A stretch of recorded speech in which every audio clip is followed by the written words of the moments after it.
Assalamualaikum warahmatullahi wabarakatuh. Halo semuanya, nama aku Asfazulan Kubra. Kali ini aku ingin membahas tentang hukum Islam pada periode Rasulullah, masa pembentukan dan pembinaan hukum Islam.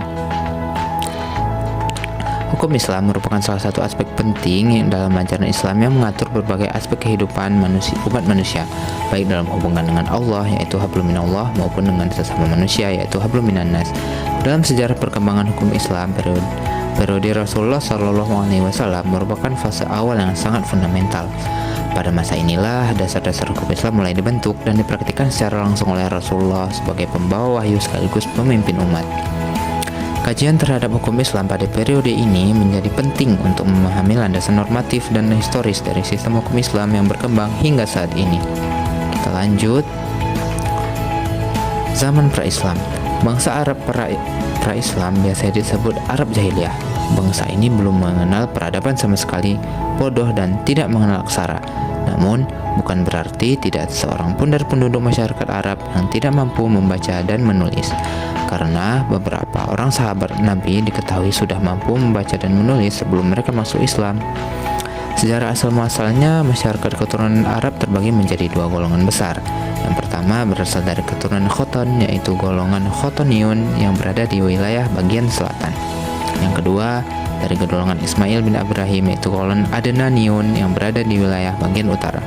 Tetapi dalam perjalanannya, kedua golongan ini saling berbaur akibat dari perpindahan penduduk.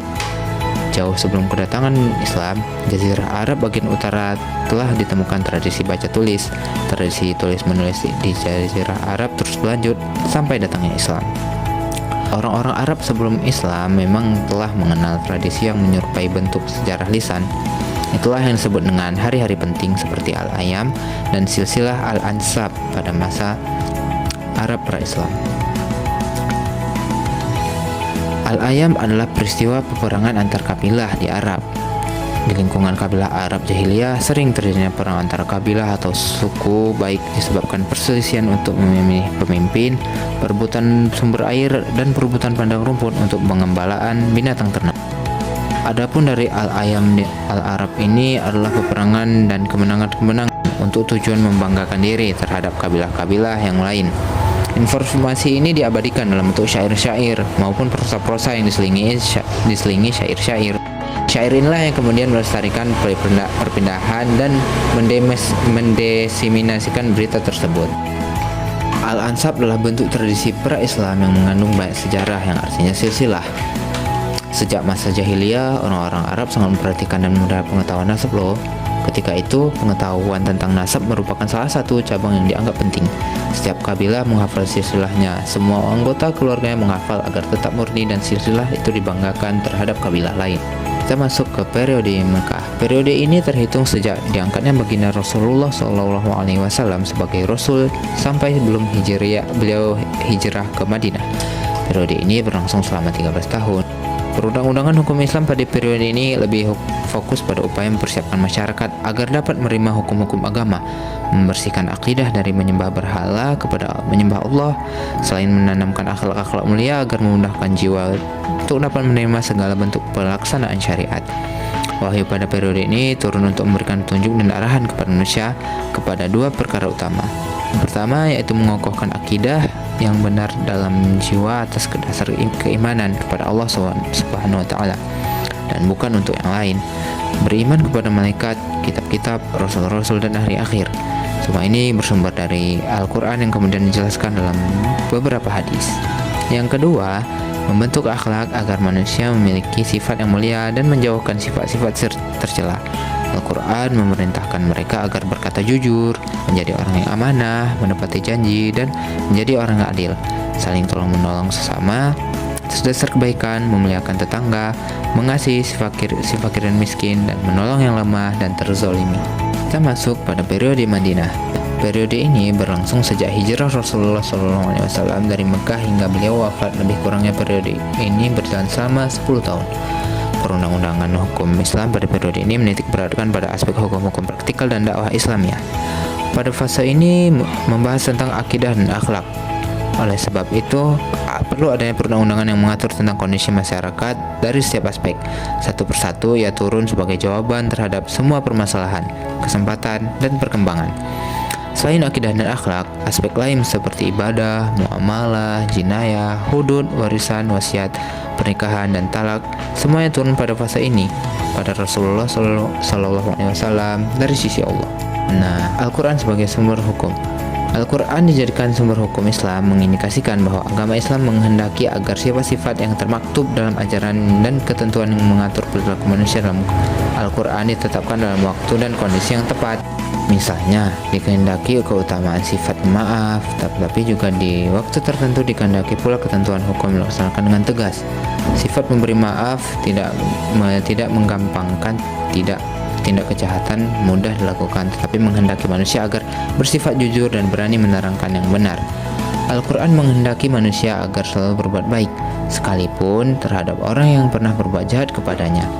Kesemuanya diatur dalam ayat-ayat Al-Quran secara rinci dan jelas. Untuk itu, hendaklah umat Islam berusaha untuk memahaminya. Al-Quran menjadi petunjuk bagi manusia yang bertakwa, yaitu mereka yang memelihara diri dari siksaan Allah Ta'ala dengan mengikuti segala perintahnya serta menjauhi segala larangannya. Kemudian ada hadis sebagai sumber hukum. Hadis atau sunnah merupakan sumber hukum Islam kedua, memiliki peranan yang penting setelah Al-Quran.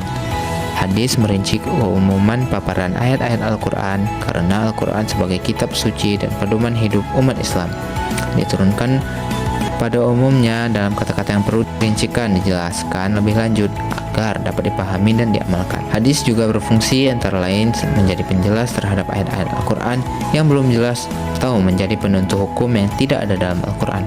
Adapun sunnah terbagi dalam 4 macam, yakni yang pertama sunnah qauliyah, ialah segala perkataan Rasulullah. Yang kedua ada sunnah fi'liyah, ialah semua perbuatan Rasulullah. Yang ketiga ada sunnah taqrariyah, ialah penetapan dan pengakuan dari Nabi terhadap pernyataan maupun perbuatan orang lain. Kemudian yang keempat ada sunnah hamiyah, ialah sesuatu yang sudah direncanakan untuk dikerjakan tapi tidak sampai dikerjakan. Fungsi hadis menjelaskan. Fungsi hadis di sini itu menjelaskan ketentuan dalam Al-Quran yang belum dijelaskan. Contohnya seperti tata cara sholat, rukunnya, serta jumlah rakaatnya. Kemudian fungsi yang lainnya yaitu menetapkan hukum atau ajaran baru yang tidak ada dalam Al-Quran. Contohnya seperti ajaran kewajiban zakat dan siapa yang wajib mengeluarkan serta siapa yang mendapatkan zakat tersebut. Nah, kesimpulannya, pada periode Rasulullah, pembentukan dan pembinaan Islam dilakukan oleh Rasulullah langsung dan dimulai dari dasar. Tentu tidak mudah bagi beliau untuk membina masyarakat Arab pada saat itu masih belum berperadaban dan tidak mengenal aksara. Mereka masih mengikuti tradisi nenek moyang mereka serta sering menjarah golongan lain. Selain itu, Rasulullah juga harus hijrah dari Mekah menuju Madinah untuk melindungi dirinya dan menegakkan Islam lebih leluasa. Sumber hukum pada periode tersebut juga hanya Al-Quran dan hadis, karena Rasulullah bisa menjelaskan langsung apa maksud perintah dan larangan yang diberikan Allah Subhanahu wa Ta'ala. Dan sekarang sumber hukum Islam sudah berkembang karena upaya para ulama untuk menyebarkan Islam lebih luas. Sekian presentasi dari saya, mungkin terdapat banyak kekurangan. Semoga kita bisa belajar lebih banyak, dan bagi teman-teman yang memiliki kritik dan saran bisa dicantumkan di kolom komentar di bawah ya. Terima kasih.